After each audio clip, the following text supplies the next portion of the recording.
How's it going, everyone? So I'm here to prep my cart for the track.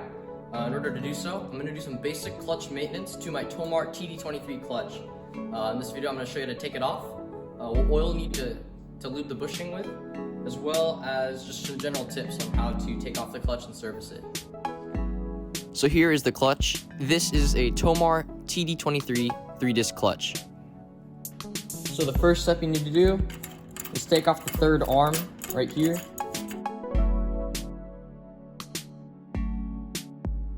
Once the third arm is off, then you want to take off the starter nut. I already took this off using the Tomar clutch tool, as well as a breaker bar. So that's all sorted out. Then here's a really important step, so watch out for this one. So this is important. So to take off the clutch, you want to take off those 3 screws, 1, 2, and 3, to put the clutch puller in. So as I pointed out, you need to take off these 3 screws right there in order to put the Tomar clutch puller in. Don't take off or don't screw it into these open ones, because those ones are actually, they don't reach all the way in order to take the clutch off. So yeah, these 3 ones right here, unscrew them, gently screw it in the screws right here on the puller, and then tighten this right there, and then there's even like a little taper right here that'll match up to that cone. And once you screw that in, it'll pretty much break the clutch loose.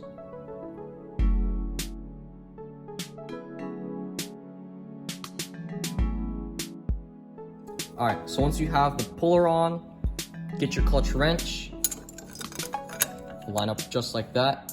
Then with the big screw in the middle there, get your giant Allen wrench out here,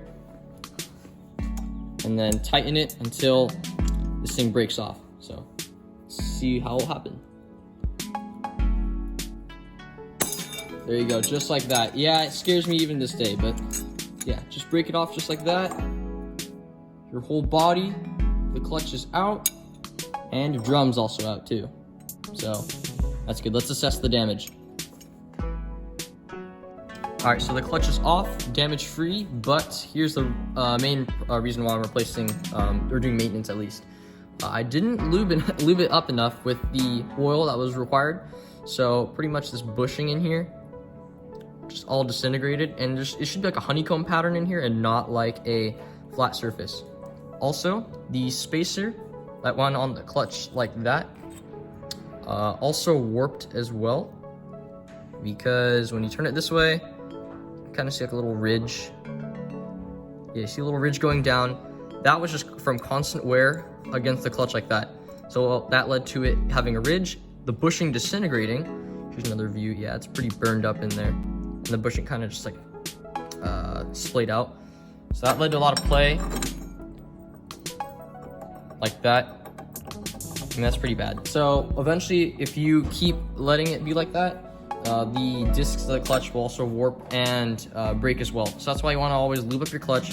Make sure that bushing's lubed. So every 2 hours of track time before you get on the track, lube it up.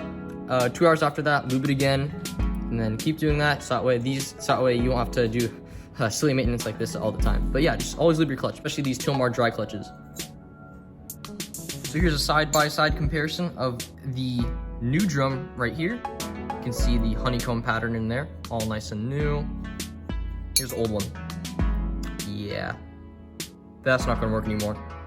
So, yep, new drum time, as well as a new drum. I bought some spares as well, so I got a new spacer. I'll go on there. And remember, as I said in my previous videos, make sure you put the curved or beveled side towards the engine, and then the flat side away from the engine. Not only did I just get the spacer, but an extra bushing as well. So if that other bushing ever goes out, then I'll just put this one in there. So I'm just gonna use some brake cleaner, then spray on the all that there. Make sure that doesn't get over there. Okay, so just wiping it down, making sure everything's all clean, especially the crankshaft as well. Probably spray a little more on that as well. Oh, now that's done.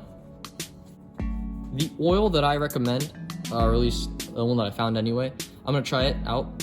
It's the 3-in-1 oil. not sure who makes it, but I just found it at AutoZone. The Tomar clutch manual just said any kind of lubing oil.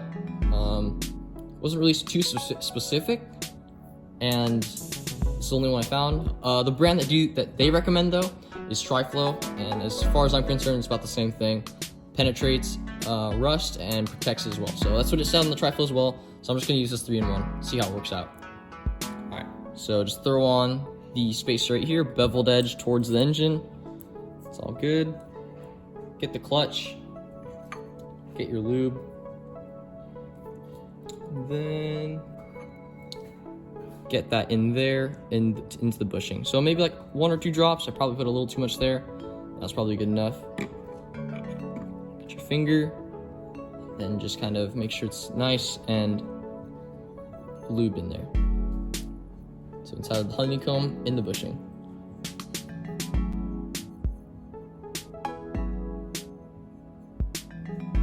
Also try not to get it in the face of the drum here as well. Alright, just clean that up a little bit.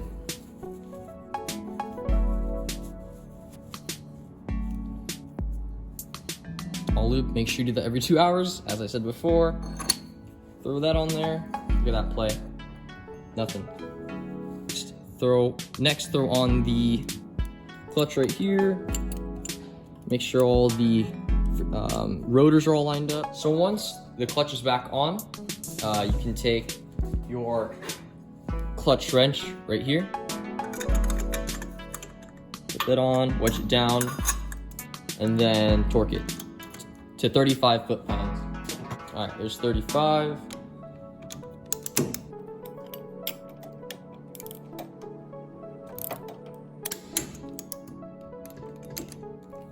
All right, you can take that out, and it's all good.